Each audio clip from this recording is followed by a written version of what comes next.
They were saying, what they were saying, my shoe is trash. Hell no, you're crazy. You guys see the sample? This is the finished product right here.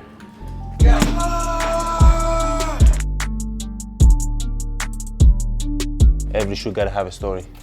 You know, basically this is my first shoe. This is the Zoom Freak one. So when I want when the people to buy this shoe to hear my story, to get to know me, and this is the way to introduce myself to the people.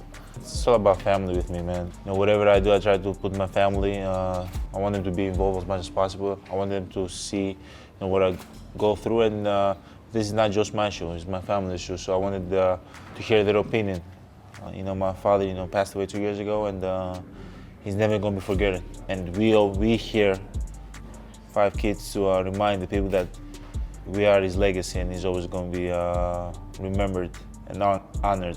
So obviously we had the roses colorway. That was designed for my dad.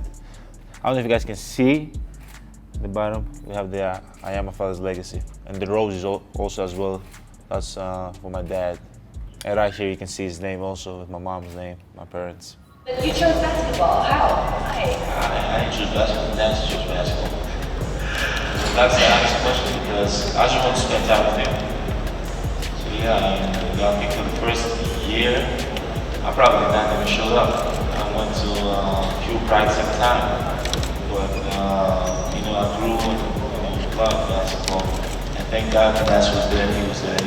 Smart out of all of us to say that we gotta go play basketball, we can't play soccer because we'll be really, really tall. Obviously, I looked up to him, and we him.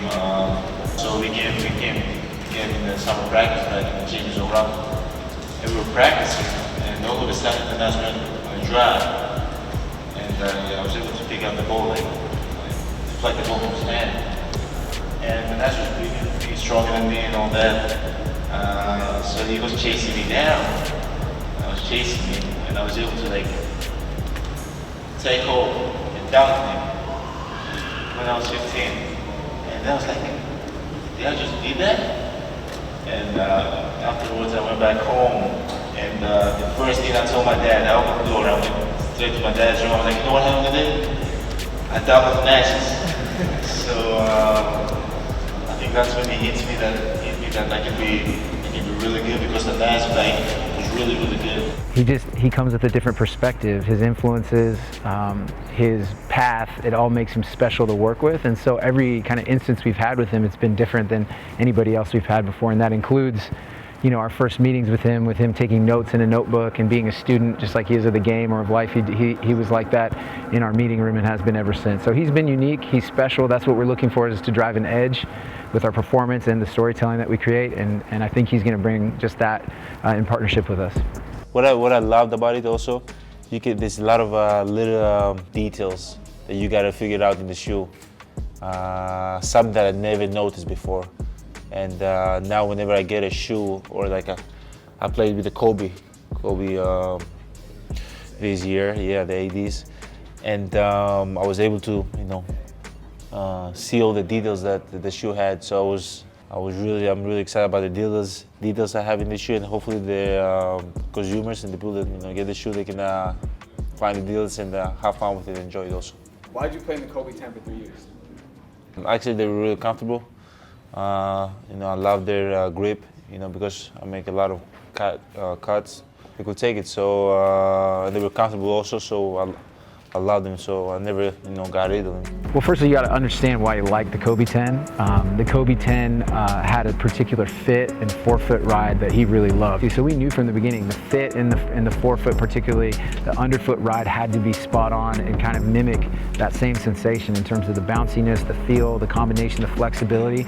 So we wanted to go in and mimic all of that.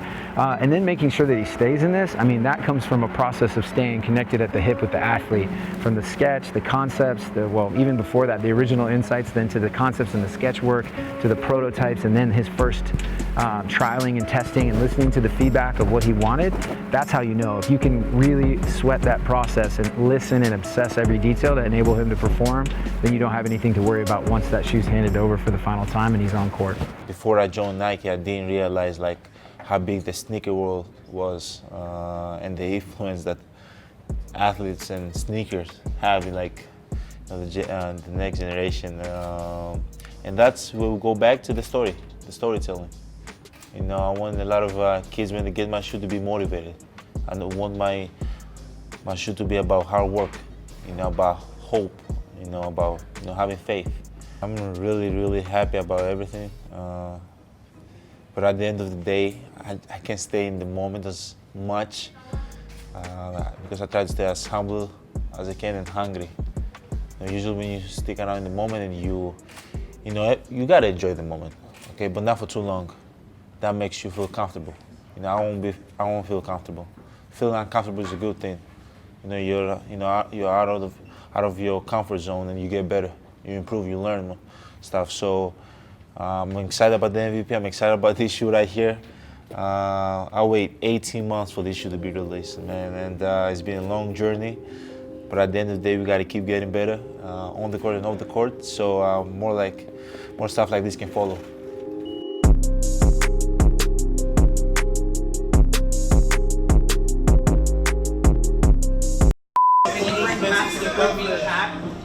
Deve ser